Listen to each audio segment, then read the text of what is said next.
Shawnnah, we are celebrating International Day of Women and Girls in Science, which is February 11th. And I wanted to take a few minutes to have a conversation with you about your amazing journey in science. So let's talk a bit about your career path. Did you study science in college? And if not, what did you study and why? I did study science. I started as an engineering major. I was a biomedical engineer. That's how I started. The program was impacted, which means you had to apply your second year.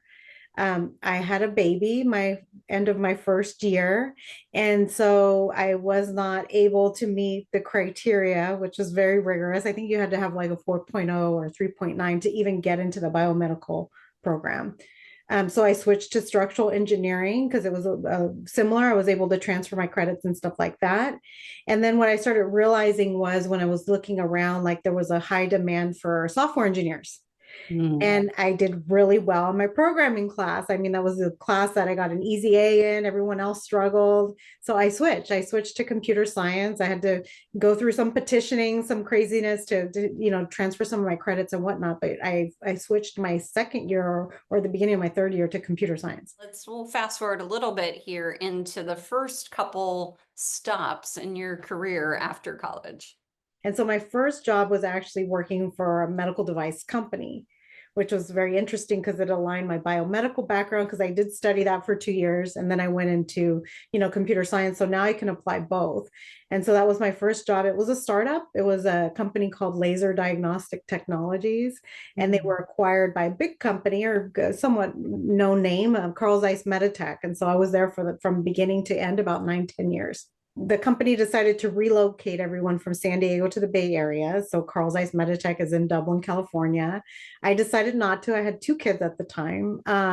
So what I decided to do was to stay and look for a job. At the time, there was the housing crisis, right? There was a crash.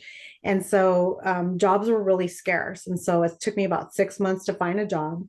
I ended up in defense for a few years. So I worked for Rockwell Collins for a couple of years doing basically laser rangefinders, very different, right? So when I left Zeiss, I was managing a team. I was responsible for the full development from start to finish, including the regulation, FD clearance, all of that.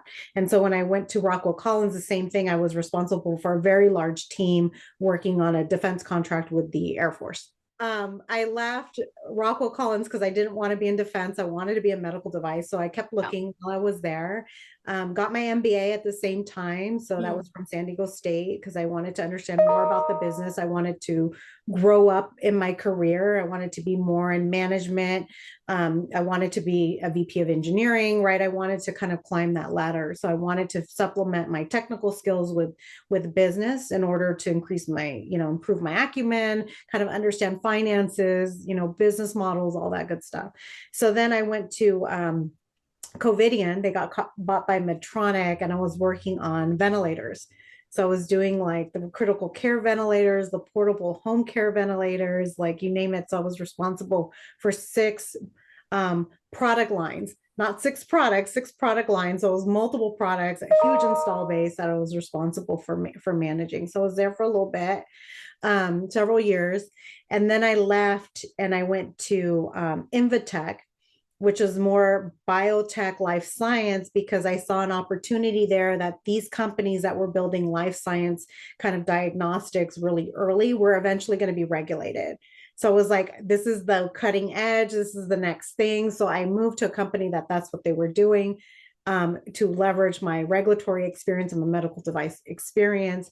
Then I used that to leverage then into Illumina, Yeah. right? Because Illumina is really big in San Diego. Yeah. And so I felt like I wouldn't be able to move up in my career unless I was surrounded by, executives and had opportunities to interface with people that were kind of higher up in the organization and then have more like kind of lateral and upwards mobility. And worked there for about 3 years on their cancer screening diagnostic test, which eventually they outsourced or they they divested Grail, right? And Mm, they tried to buy it back, and there was all that going on with the divestiture and then the reacquisition. But in yeah. case, our technology was the like inception of the Grail technology at that time. And so this is a cancer liquid biopsy cancer screening test. So as most cutting edge as I can possibly find, that's where I wanted to be, and I got there. And then I guess fast forward now in 2018, I left Illumina and I just started to start my own company. And then that's when we founded my own business, BeanStock Ventures. So what we do is we fast track medical device companies through FDA approval. So we're one in seven accredited by the FDA in the world that can review and approve select class 2 devices on behalf of the FDA. So we're very proud of our accreditation. Right now, what we're up to is we're helping tons of companies, big and small, get through the regulatory hurdles of FDA. Right now, cyber is a big deal. So we've been helping a lot of companies get through those hurdles, and we've been quite successful. We're working on the sidelines. I can't disclose yet, but we're raising a fund. And our goal is to actually raise a $10 million fund and start investing in basically the 10 to 20% of our portfolio that comes in. We have a lot of viable startups that they just need a little bit of a boost to get them closer to clearing. They have viable technology. They've already proven clinical efficacy. And we start realizing that there is a deficit in funding in our space, and we want to help relieve or reduce that hurdle so that they can have a fair race. Let's put it that way. So I did not believe in the glass ceiling until I hit it, until I saw it and I hit it. Basically, my head was up against here, and I'm like, there's no glass ceiling. And eventually, I came to realize that there were barriers preventing me from growing, and I think they're still there, and I see it in business now. So I think in hindsight, I'm able to see it, but during my time I didn't. And I think it had a lot to do with how I communicated to myself. So my self-talk was really like, kind of like, I'm not good enough kind of self-talk. So when things would happen, I always kind of perceived it as either I needed to do something more. So I would, right? So I would overachieve. Or if someone was like kind of putting a barrier or whatnot, I just felt like maybe they didn't understand, or they were dense, or even like not that smart, which is really ridiculous and silly to say, but I would say that, like, if I had to re-explain something to my peers, right, or even people above me, and they were engineers or even executives or whatever, I'm like, okay, they're just not that smart. And that's not true. They were very smart. So in hindsight, they just weren't listening to me. And I can recant experiences where I was speaking in a room, and then my boss would repeat something I said, and then they would all of a sudden, voila, understand it. It's just I wasn't being listened to. And I remember I met up with somebody recently, actually, after I had decided to start my own company, and he worked with me when I was really young. I hadn't seen him in many years. He reached out to me and wanted to connect, and so we had lunch. And he told me, he's like, I feel so bad on how they treated you. And I said, what do you mean? He's like, they were so mean to you. He's like, they gave you such a hard time. And he's like, and they would make fun of you and all this stuff. I was like, really? I had no idea. I had no idea. So I thought just having a hard time was having a hard time. I just thought it was the dynamic. I never associated with being female until I started my own company. So this is like 15 years later. I kind of look back and I started realizing and seeing things and being more self-aware, right? Versus just being like, oh, this person's dense, this person doesn't get it, oh, they don't get me, right? And making other reasons. I never said, oh, it's because I'm female.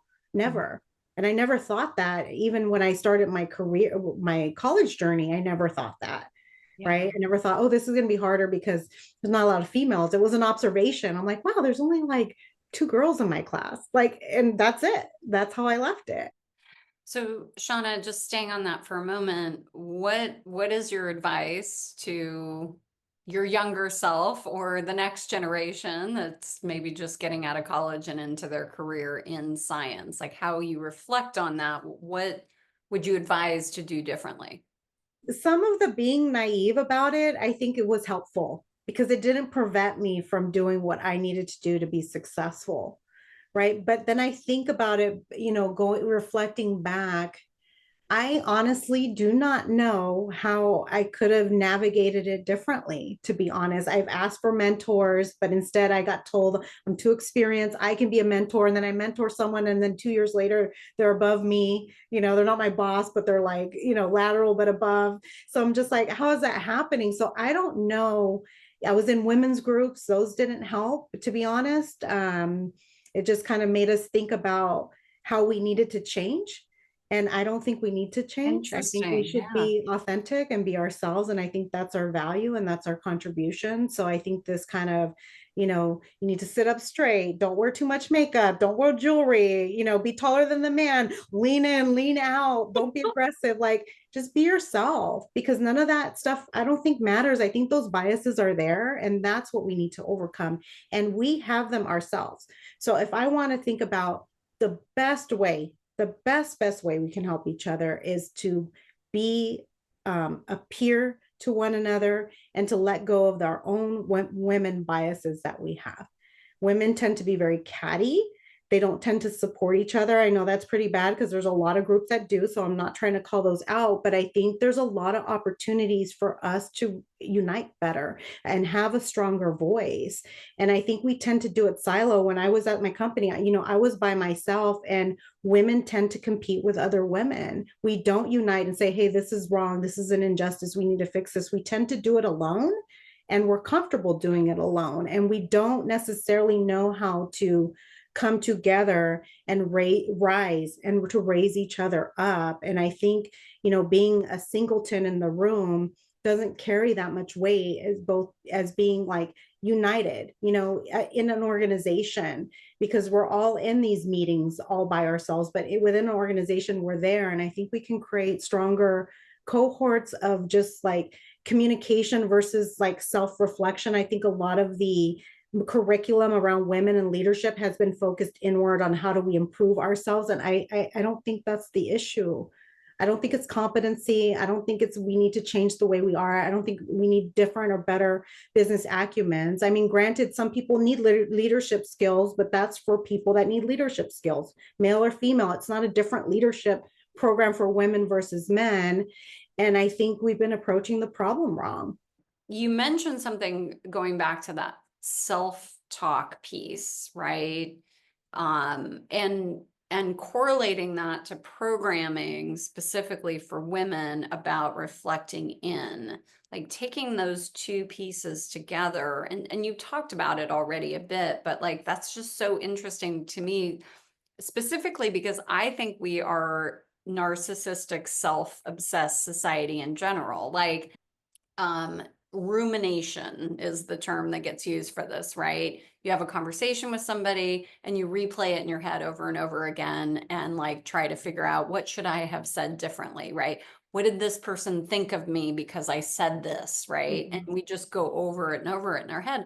Like, people are too damn busy to be thinking about you. And I think it's narcissistic that you think that they're thinking about you because they're in their own head ruminating over their own About themselves. conversations. Yeah, they Frankly, probably don't care.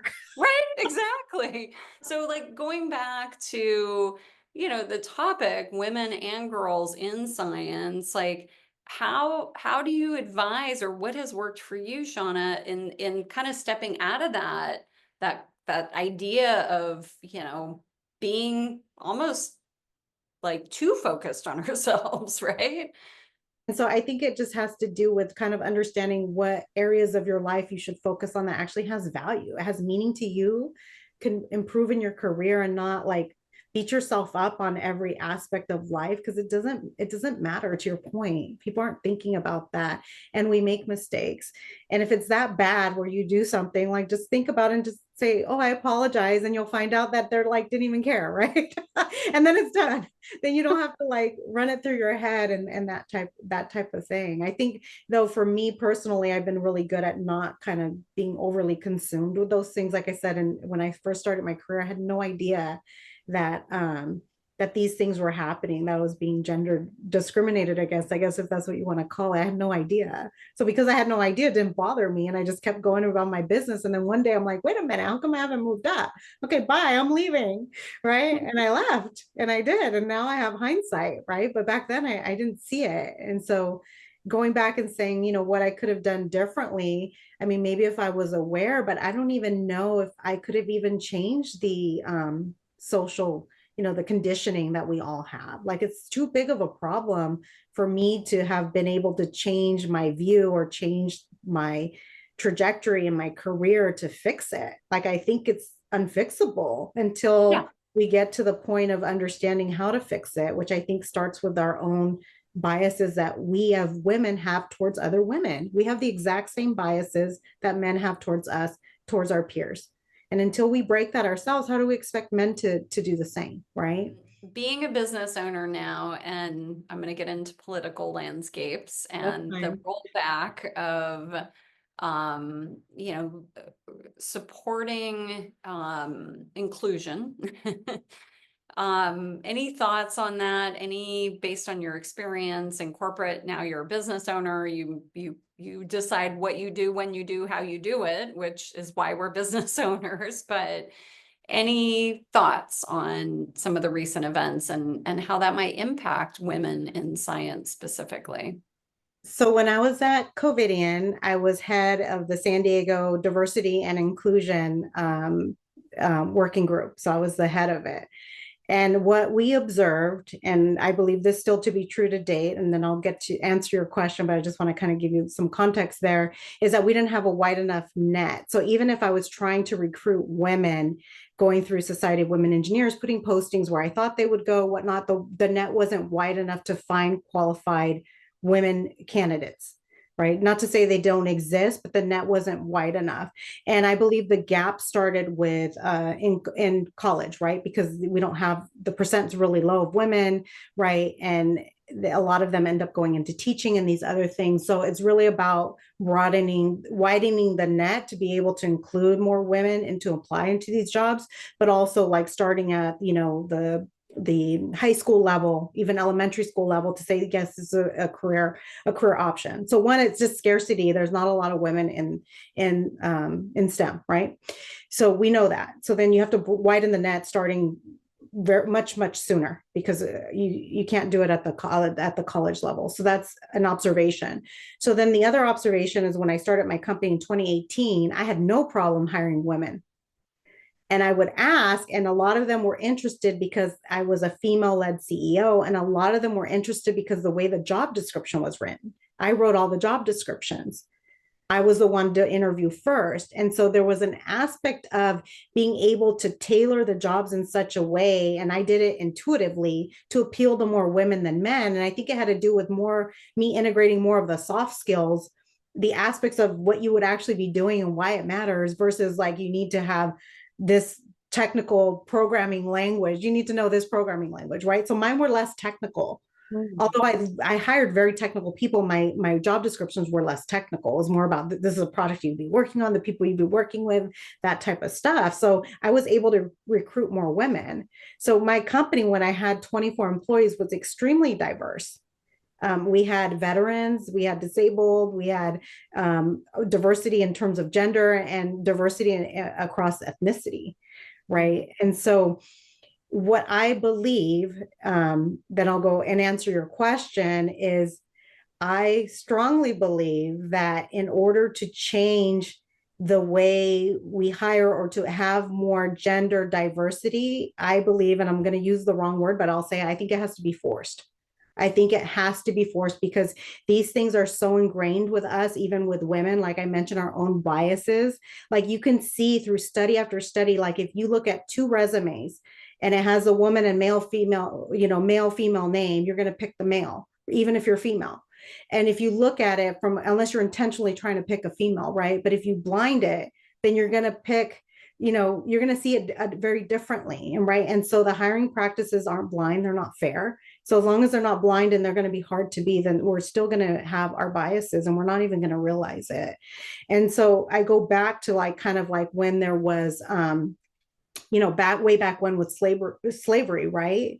like we overcame that, and you can argue if we have or haven't, right? But we made progress in that area because it was forced. Like it had to be, because there's no way for it to be equal, like on our own. We're assuming like mankind and womankind is going to go and try to do these things on their own, and we can't. We haven't been successful, and you see it, right? It's still to date, like if we look at, kind of the thought process, about, it's about merit, right? I mean, then you're going to have to go in and say, well, am I not smart? Right? Am I not worthy? Because I'm in that 1%. I'm looking for funding and I have yet to be funded to date. But I have a very highly, I generate a lot of revenue. I have a very viable business model, and I have tremendous demand and traction, brand reputation, et cetera, that says like, if anyone should be funded, it should be me. But yet I can't get funding, right? And I can see plenty of companies getting funded, especially like you look at health tech, and majority of the health tech for women like, health tech products, are the men are still getting the funding, right? It's the male CEOs that are running these women, how do we solve menstrual stuff? And they're still getting the funding. So something's really fundamentally wrong, right? Yes. I should be the best person to run a female tech company as a female, right? Because I am a female, I resonate with it, I understand the business, whatever, given I have all this other background that makes sense to run a successful business. But guaranteed the men over women will get funded. And I'm even hearing from women that they have to supplement their board with males, particularly white males, so that they can get funded. And that's wrong. I mean, that means we have to use this as a way of changing perspective, perception. It's a perception shift, right? If it's me, Shawnnah, and my female team, and nobody wants to invest, and all of a sudden I have a bro on here that people like and they can connect with, and all of a sudden now I get investment, that's perception, right? And those are our biases. And I don't think they can be broken without significant effort. So saying you're going to hire the best candidate is great, but the woman could be the best candidate and just never get her foot in the door, never get the opportunity to interview. When you're a woman in tech and you're going to, let's say, a corporate office somewhere, right? You're getting sent somewhere, you're interfacing with the team and whatnot. You're dealing with majority men. They're not going to take you out to eat. Why? Because they're married and there's jealousy and there's other things. It's just not appropriate. But if you're a male, they're going to take you out to dinner. You're going to meet the family. You're going to play golf. You're going to do all these things. And so we tend to get excluded from that because there's other complexities around these type of relationships. So we don't get to network as well as a male would in a male dominated industry. We just don't get that opportunity. And so that's another area where we kind of miss out, because a lot of these job promotions, and as you move up, it has to do with your network, right? It has to do with your relationship. It becomes more and more about relationships and less about capability, because you've already proven capability. In this day and age, especially in the job market, it's who you know, right? Like when you put out, now that you have your own company, a job publicly, you get hundreds of resumes. Like, how are you going to search through those? You go to who knows who, right? Exactly. Yeah, exactly. And you raise a good point, right? I'm raising a fund.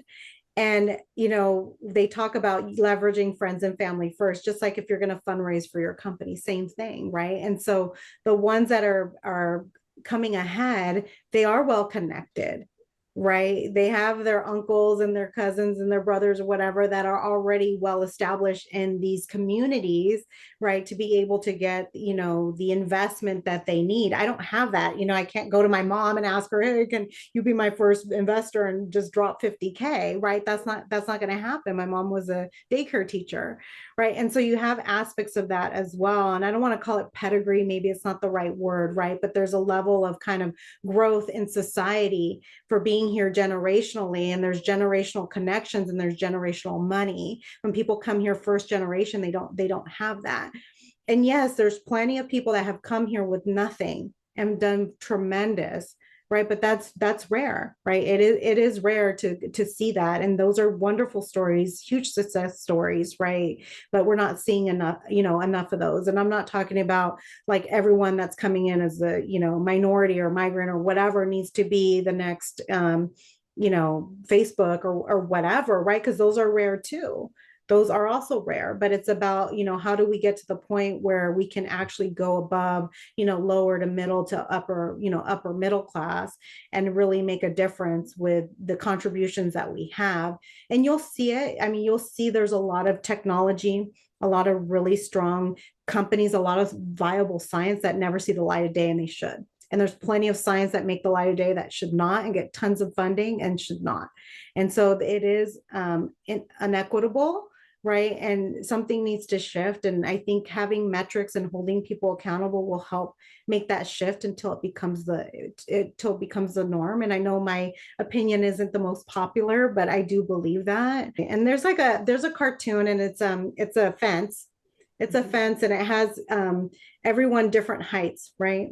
Yeah. And so they said the fence is one height and everyone else is different height. And they talk about equality, right? And they said, well, this is equal because everyone has the same fence, whatever, right? And only one person can see over it. Yeah. And then they talk about putting stools and benches underneath so other people can stand up. Now everyone has the same view. And they talk about that being equality, is making sure everyone has the same opportunity given their advantage and their disadvantages, right? It's not about, splitting the pie 4 ways and saying you get your quarter of the piece and that's fair. That's not necessarily, it may not be equitable, right? It might be equal, but it may not be equitable. Right? It may not equal to equality just because you get 50% and you get 50%, right? And I guess what I'm trying to get at here is that we all have different backgrounds and things that put us in a more disadvantaged position. And so if we all start at the same starting line, people are going to outrun us because they have other things that allow them to get through the hurdles much more efficiently than we could. Right. It's not that the hurdles aren't there. In some cases, the hurdles are actually removed. But at the end of the day, it's not a fair race. Right. I guess is what I'm trying to say. It's definitely not a fair race, even if we're all starting at the same starting line. It's just definitely not a fair race. How can anyone who's watching this that maybe has connections, what is your ask? Right now, we're looking for viable startups that are close to FDA clearance that need support. So please introduce any startups in the medical device space, software as a medical device, AI, you name it, we're here to help. And then also we're starting, the initial phases of raising a fund. And so if anyone's interested in learning more, feel free to reach out to me. Well, Shawnnah, thank you so much for your time and wisdom and sharing your experience and advice.